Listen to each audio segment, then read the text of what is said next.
Hello friends, नमस्कार। Education lover Vipin में आपका स्वागत है।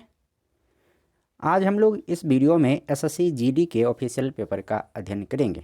आज का जो सेट होगा वह 10वां सेट होगा, यानी इससे पहले हम लोग 9 सेट का अध्ययन कर चुके हैं। अगर आपने नहीं देखा है तो चैनल के प्लेलिस्ट से आप देख सकते हैं, और इसके अलावा वीडियो के डिस्क्रिप्शन में प्लेलिस्ट का लिंक दिया हुआ है, तो वहाँ से भी आप देख सकते हैं। वीडियो स्टार्ट करने से पहले बता दें कि अगर आपको इन सारे क्वेश्चन का पीडीएफ डाउनलोड करना है तो टेलीग्राम इंस्टॉल कर लेना है, और टेलीग्राम में सर्च करना है education lover Vipin. Education lover Vipin search कीजिएगा तो वहाँ टेलीग्राम चैनल आ जाएगा, उसे ज्वाइन करके सारे पीडीएफ को डाउनलोड कर सकते हैं। आज इस वीडियो में पिछले वीडियो से कुछ खास होने वाला है। खास इसलिए होने वाला है क्योंकि इस वीडियो में हम केवल हिंदी के प्रश्नों को देखेंगे, जो कि 25 प्रश्न होंगे, और उन 25 प्रश्नों से संबंधित और सारे टॉपिक, जैसे मुहावरा हो गया तो उसे मुहावरा से संबंधित और 50 मुहावरा आपको प्रोवाइड करेंगे इसी पीडीएफ में। तो चलिए स्टार्ट करते हैं। और आज का जो पेपर है वो 6 दिसंबर 2021 में थर्ड शिफ्ट में पूछा गया था यही पेपर, तो वही पेपर का डिस्कशन करेंगे। तो चलिए स्टार्ट करते हैं। आज का पहला प्रश्न है, किस विकल्प में मुहावरा और उसका अर्थ सुमेलित नहीं है? तो इसका सही जवाब हो जाएगा कसाई कलम, कलम को तोड़ने वाला, ये सुमेलित नहीं है। जबकि कौन सा सुमेलित है? कलम ना रुकना, यानी लिखते ही रहना। कलम दान देना, लिखने की नौकरी देना। कलम ना उठ सकना, यानी लिख ना सकना। तो इसका मुहावरा है। अब देखिए, मुहावरा तो आपने जान लिया कि मुहावरा से प्रश्न आते हैं, तो इसके लिए आपको किसी बुक को देखना है, वहाँ मुहावरा चैप्टर में पढ़ना है। इससे पहले आप पढ़ रहे थे, लेकिन अब ऐसा नहीं करना है। अब हम साथ में ये चीज़ आपको प्रोवाइड कर रहे हैं। आप यहाँ देख रहे हैं एक आइकन, इसी आइकन के मदद से आपको बहुत कुछ मिलने वाला है।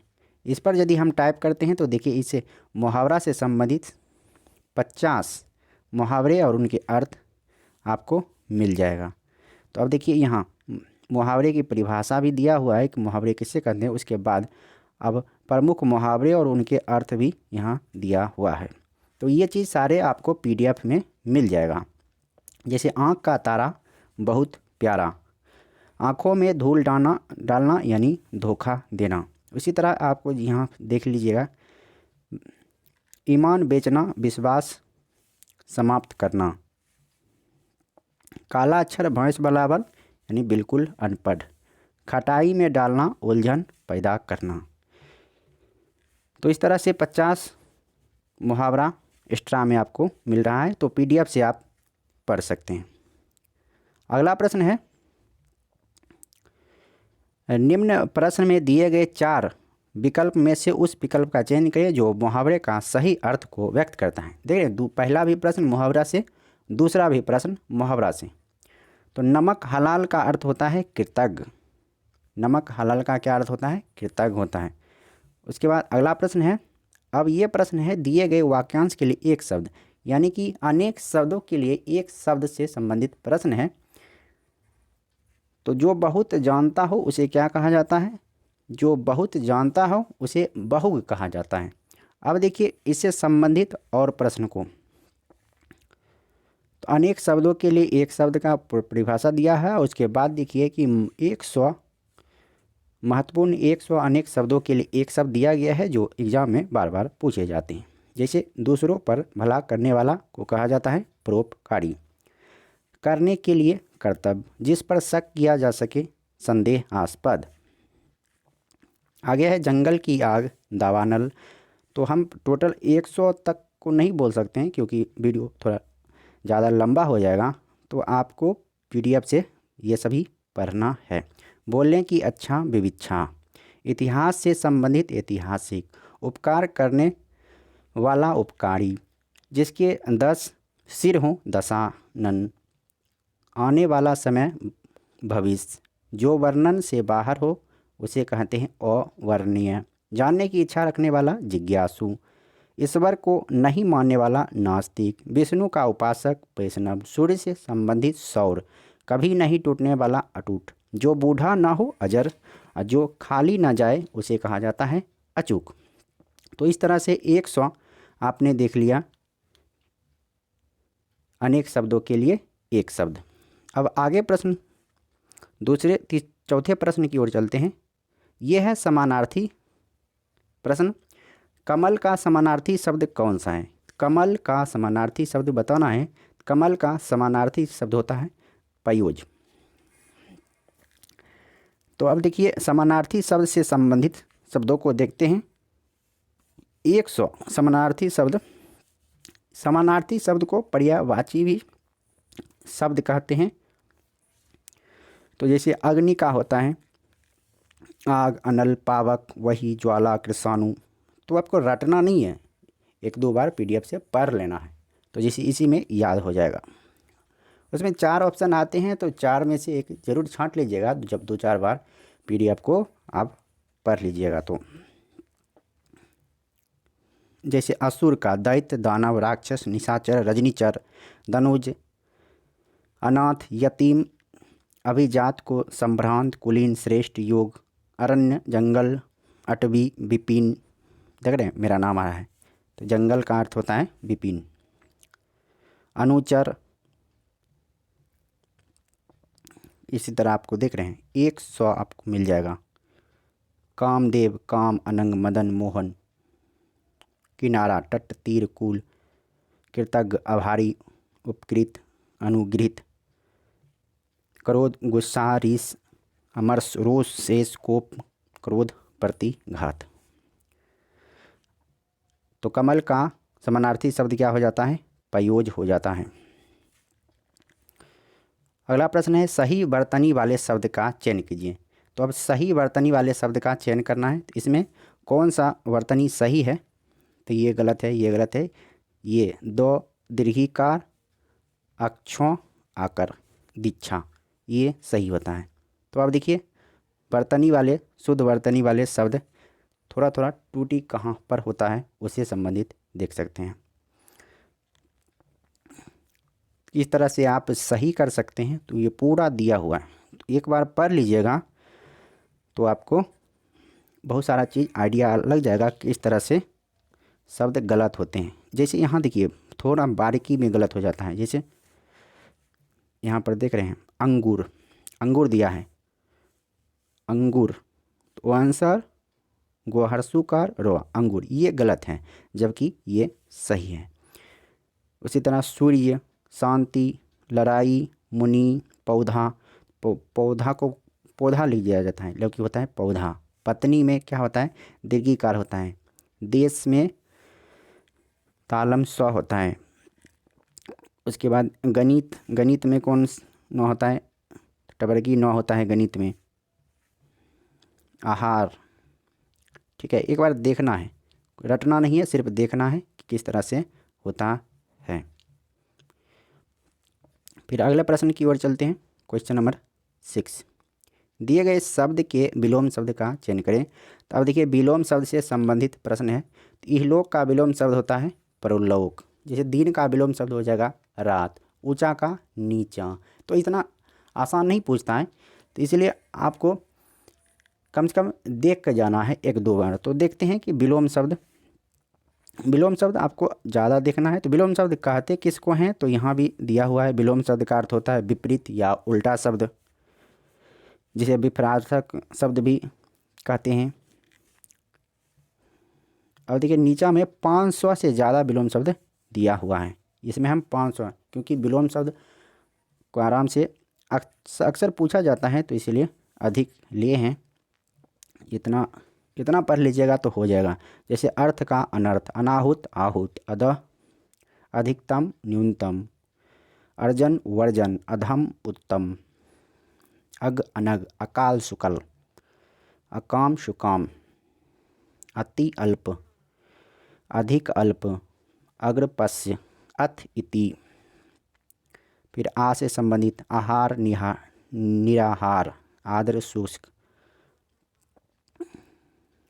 फिर उसके बाद ई से इति अत, इच्छा अनिच्छा, उद्घाटन समापन, उचित अनुचित, उपाय निरूपा, उत्तम अधम, उद्धम विनय, उग्र सौम्य, उत्तर दक्षिण, ऊ से संबंधित, फिर क से आएगा तो इस चौ से आएगा। इसी तरह आपको पढ़ लेना है। अब आगे है महादेवी जी हिंदी का सुविख्यात कवित्री थी। महादेवी जी हिंदी का सुविख्यात कवित्री थी। तो इसमें जो अंडरलाइन किया हुआ है उसमें बताना है कि इसमें क्या आएगा, इसको सही करके लिखना है। अगर सही है तो इसका जवाब ये देना है, अगर क्या चीज़ सही होगा तो उसके लिए सही लिखना है। तो इसमें कह रहा है कि महादेवी जी हिंदी का सुविख्यात कवित्री थी, तो यहाँ हो जाएगा हिंदी की सुविख्यात कवित्री। देखिए कवित्री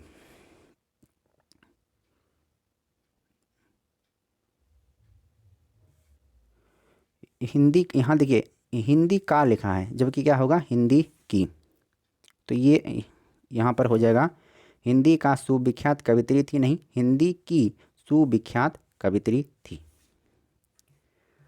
अगला प्रश्न है सही वर्तनी वाले शब्द का चयन करिए। तो सही वर्तनी ये लक्ष्मण यहाँ सही है। दिए गए वाक्यांश के लिए एक शब्द दीजिए। तो अनेक शब्दों के लिए एक शब्द से संबंधित प्रश्न है। केवल फलों पर जीवन निर्वाह करने वाला को कहा जाता है फलाहारी। अब दिए गए वाक्य में किस भाग में त्रुटि है? तो त्रुटि से संबंधित प्रश्न है। वह साड़ियों से ऊपर चढ़ गया, तो यहाँ हो जाएगा सीढ़ियों से, यह वह सीढ़ियों से ऊपर चढ़ गया। तो सीढ़ियाँ देखिए त्रुटि यहाँ है, सीढ़ियों से, सीढ़ी नहीं होता है सीढ़ी होता है, सीढ़ियों से हो जाएगा। तो कहाँ त्रुटि है वो ढूंढना था, तो ये इसमें त्रुटि है। मन में डैश उत्पन्न होने से मैं कोई निर्णय न कर सका, तो इसका सही जवाब हो जाएगा मन में द्वंद्व उत्पन्न होने से कोई निर्णय न कर सका। तो यहाँ जो खाली स्थान है वहाँ पर द्वंद्व आएगा। कौन सा विलोम युग्म सुमेलित नहीं है? तो इसका सही जवाब हो जाएगा ये योगी वियोगी सुमेलित नहीं है, जबकि यौगिक और यौगिक, लचकीला करा, यौवन, वार्धक्य। अनाथाश्रम में डैश रहते हैं, तो खाली जगह पर भरना है। अनाथाश्रम में अनाथ बच्चे रहते हैं। अब है जो अंडरलाइन किया हुआ है वहाँ पर क्या आएगा उसे सही करके लिखना है। जो अंडरलाइन किया हुआ है वहाँ त्रुटि है। तो पहले वाक्य को पढ़िए। भारतीय किसान को खूब मेहनत करने पर भी उसकी पूरी लाभ नहीं मिलता है। तो इसका सही जवाब हो जाएगा उसका पूरा लाभ नहीं मिलता है। यहाँ पर जो पूरी लिखा है ना, यहाँ पूरा हो जाएगा। तो इस तरह से उसका पूरा लाभ नहीं मिलता है। भारतीय किसान को खूब मेहनत करने पर भी उसका पूरा लाभ नहीं मिलता है। विभूति का पर्यायवाची क्या है? विभूति का पर्यायवाची है संपदा। पर्यायवाची कहिए या समानार्थी शब्द कहिए, एक ही होता है। आकाश को चूमने वाला वाक्यांश के लिए एक शब्द क्या होगा? तो आकाश को चूमने वाला को कहते हैं गगनचुंबी। यानी अनेक शब्दों के लिए एक शब्द से संबंधित प्रश्न है। अब है ये एक वाक्य दिया हुआ है, उसमें 4 भाग दिया हुआ है। अगर इन तीनों में से कोई त्रुटि है तो बताना है, अगर कोई त्रुटि नहीं है तो ये चौथे भाग का जवाब देना है। तो कह रहा है कि उसे परिश्रम करनी चाहिए और इस तरह अपनी कमी पूरी करनी चाहिए। तो इसमें क्या हो जाएगा, यहाँ पर पहला वाला में गलत है, उसे परिश्रम करनी चाहिए, ये गलत है। रिक्त स्थान की पूर्ति करने के लिए सर्वाधिक उपयुक्त शब्द का चयन कीजिए। तो विपत्ति में कभी अपना डैश नहीं खोना चाहिए। तो विपत्ति में कभी अपना धैर्य नहीं खोना चाहिए। अनेकों बार देख चुका हूँ, तो इसमें कौन सा गलत है? तो यहाँ अनेकों बार नहीं होगा, अनेक बार होगा। तो ऑप्शन 2 सही हो जाएगा। सूर्य प्रतिदिन पूर्व में उग रहा है, तो ऐसा नहीं होता है कि उग रहा है, सूर्य प्रतिदिन पूर्व में उगता है, ऐसा होता है। अब देखिए यहाँ पर दिया हुआ है खाली स्थान दिया हुआ है, एक गद्यांश दिया हुआ है और उस रिक्त स्थान को भरना है। 1 से 5 तक के खाली स्थान होते हैं और इसमें एक एक करके भरना होता है। प्रायः यह सारे शिफ्ट में इस टाइप के क्वेश्चन 5 नंबर पूछे जाते हैं और यह 5 नंबर बहुत ही आसान होता है लेना, तो इसमें गलती की कोई गुंजाइश नहीं रहती है, लेकिन थोड़ा सा ध्यान देने की ज़रूरत होती है। ध्यान नहीं दीजिएगा तो गलती हो सकती है। तो चलिए देखते हैं। इसके लिए पूरे वाक्य को पढ़ना होता है, उसके बाद बनेगा। शिक्षक को राष्ट्र निर्माता कहा जाता है, वह देश के बच्चों का डैश संभालता है। क्या संभालता है? परलोक संभालता है, संसार संभालता है, भूत संभालता है या भविष्य संभालता है। तो आपको एक ऑप्शन पढ़ने से आइडिया आ गया होगा कि शिक्षक परलोक नहीं संभालता है, शिक्षक संसार नहीं संभालता है, शिक्षक भूत भी नहीं संभालता है। शिक्षक एक विद्यार्थी को भविष्य को संवारता है, तो इसका सही जवाब हो जाएगा भविष्य। अब देखिए गद्यांश खाली स्थान 2 में कौन सा शब्द आएगा? तो 2 के लिए वह देश के बच्चों का, ये तो हो गया, भविष्य संवारता है, उसका काम है डैश, तो उसका काम है आदर्श आज तक के नए ज्ञान को नई पीढ़ी के मन मस्तिष्क में भरना, तो इसका सही जवाब हो जाएगा आदर्श। अब है आगे तीसरे में क्या भरेगा, यानी खाली जगह के तीसरे रिक्त स्थान पर क्या आएगा? तो उसके लिए भी आपको पढ़ना पड़ेगा, तो पढ़िए। वह केवल किताबों तक ही सीमित नहीं रहता, वह अपने शिष्यों को जीवन में डैश भरता है, तो वो अपने शिष्यों को जीवन में संस्कार भरता है। अब आगे है रिक्त स्थान 4 के लिए क्या आएगा? तो रिक्त स्थान 4 के लिए क्या आएगा? तो इसके लिए वह स्वयं अपना काम समय से और डैश से करता है, तो इसका सही जवाब हो जाएगा ईमानदारी से करता है। इसके लिए वह स्वयं का काम समय से और ईमानदारी से करता है। ऑप्शन से आप छांट सकते हैं कि देखिए वो बेईमानी से तो नहीं कर सकता है, सदाचार और ईमानदारी में थोड़ा कन्फ्यूजन हो सकता है, आलस से भी नहीं करेगा। तो अक्सर ऐसे जो टीचर अच्छे होते हैं वो ईमानदारी से काम करते ही हैं। अब है रिक्त स्थान 5 में क्या आएगा? तो रिक्त स्थान 5 में अच्छा शिक्षक डैश होता है, तो अच्छा शिक्षक स्नेहपूर्ण होता है। अच्छा शिक्षक क्या होता है? स्नेहपूर्ण होता है, वह डांट डपट क्रोध और व्यंग के बजाय अच्छे मित्र की तरह व्यवहार करता है। तो इस वीडियो में अब इतना ही, फिर मिलते हैं नेक्स्ट वीडियो में। आपने देखा कि किस तरह से आपको मेहनत करना है और कौन कौन से चैप्टर से प्रश्न पूछे जाते हैं। मात्र आपको 7 चैप्टर कंप्लीट करना है और बाद बाकी कुछ नहीं करना है। 7 चैप्टर कंप्लीट करने के बाद आपका हिंदी का समस्या समाप्त हो जाएगा। और कौन कौन से चैप्टर हैं आप देख रहे हैं, शुरुआत में ही बताए थे। देखिए 7 चैप्टर कैसे हुआ, तो आपको हम बताते हैं। देखिए पहला चैप्टर 1 मुहावरा, मुहावरा को देखना है। दूसरा चैप्टर अनेक शब्दों के लिए एक शब्द 2। तीसरा चैप्टर समानार्थी यानी पर्यायवाची। चौथा हो जाएगा ये शुद्ध वर्तनी वाला शब्द, चौथा हुआ। फिर 5वां विलोम शब्द को देखना है। छठा शुद्ध वाक्य को देखना है, छठा। और लास्ट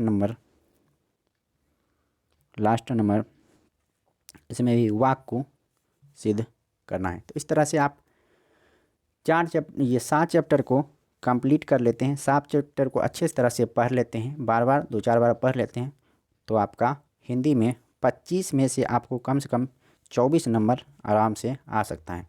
24 नहीं आएगा तो कम से कम 22 ज़रूर आ जाएगा। सॉरी। तो चलिए इस वीडियो में इतना ही, यहीं पर समाप्त करते हैं। वीडियो इतना शॉर्ट करने पर भी 20 मिनट का हो गया है। तो हम चाहते हैं कि आपको बहुत कम समय में अधिक से अधिक लाभ मिले। तो इसके लिए आपको क्या करना है, टेलीग्राम चैनल को ज्वाइन कीजिए, पीडीएफ को डाउनलोड कीजिए और बुक पढ़ने की आवश्यकता नहीं है। ये इतना कर लेते हैं तो धीरे धीरे कंप्लीट हो जाएगा। तो कैसा लगा यह तरीका कमेंट बॉक्स में ज़रूर बताइएगा। अच्छा लगा तो कुछ पॉजिटिव रिस्पांस दीजिएगा, अगर नहीं लगा तो मुझे मेहनत करने की कोई आवश्यकता नहीं है। हम सिंपल स्पीड में बोलते चले जाएंगे और मुश्किल से 7 से 8 मिनट में पूरा वीडियो कंप्लीट हो जाएगा और 25 प्रश्नों को हम कंप्लीट कर चुके होंगे। तो इसी तरह से चलते रहें या कुछ एक्स्ट्रा फैक्ट भी इसमें ऐड करते रहें तो आप ज़रूर बताइएगा। और कमेंट बॉक्स में कुछ नहीं लिखते हैं तो पता नहीं चलता है कि आप किस टाइप के वीडियो चाहते हैं और किस तरह से समझना चाहते हैं। इसीलिए हमें कन्फ्यूजन होता है और किसी किसी में तो व्यूज़ ज़्यादा आ जाता है और किसी किसी में नहीं आता है। तो थोड़ा अटपटा सा लगता है कि आप जो हमसे जुड़े हुए हैं, जो जितने भी सब्सक्राइबर, जितने भी स्टूडेंट, वो किस टाइप के स्टूडेंट हैं हमें खुद नहीं मालूम है। इसलिए थोड़ी परेशानी होती है। इसलिए कमेंट बॉक्स में लिखिए कि ताकि हम आपसे इंटरेक्ट कर पाएँ और आप जैसा चाहते हैं उसी तरह के वीडियो अवेलेबल कराएं। ऐसे एसएससी जीडी में जो ज़रूरी है वो तो हम करा ही रहे हैं, लेकिन आपका क्या कौन सा पर्सन वीक है, math, reasoning, GK, GS, Hindi, तो वो कमेंट बॉक्स में लिखिएगा तभी मुझे मालूम चलेगा। तो फिर मिलते हैं नेक्स्ट वीडियो में। अभी रीजनिंग का वीडियो नहीं आएगा क्योंकि मेरा जो टच पेन था वो गड़बड़ हो गया है, तो दूसरा ऑनलाइन करके मंगा रहे हैं। तो उसके आने में 2-3 दिन लगेगा। जब तक आती है तब तक जीके और हिंदी के वीडियो लगातार आते रहेंगे। तो फिर मिलते हैं नेक्स्ट वीडियो में, और नेक्स्ट वीडियो में हम लोग सेट 11 की ओर बढ़ेंगे और सेट 11 का अध्ययन होगा। हमारा टारगेट है कुल टोटल 63 सेट करने का। तो जितना ज़्यादा रिस्पांस दीजिएगा उतना जल्दी हम अधिक से अधिक वीडियो अपलोड करने का कोशिश करेंगे। एक दिन में 2-3 वीडियो अपलोड करके हम देखें तो उसमें ज़्यादा आप देख नहीं पाते हैं, इसलिए एक दिन में एक ही वीडियो अपलोड करते हैं। फिर मिलते हैं नेक्स्ट वीडियो में। धन्यवाद, नमस्कार, वंदे मातरम। अपनी राय कमेंट बॉक्स में ज़रूर दें और वीडियो अच्छा लगा तो लाइक कीजिए और चैनल पर नए हैं तो चैनल को सब्सक्राइब कीजिए। साथ में अपने दोस्तों को भी शेयर कीजिए ताकि वो भी आपके साथ मेहनत कर सकते हैं, पढ़ाई कर सकते हैं और आप दोनों दोस्त सफल हो सके। धन्यवाद, नमस्कार, वंदे मातरम।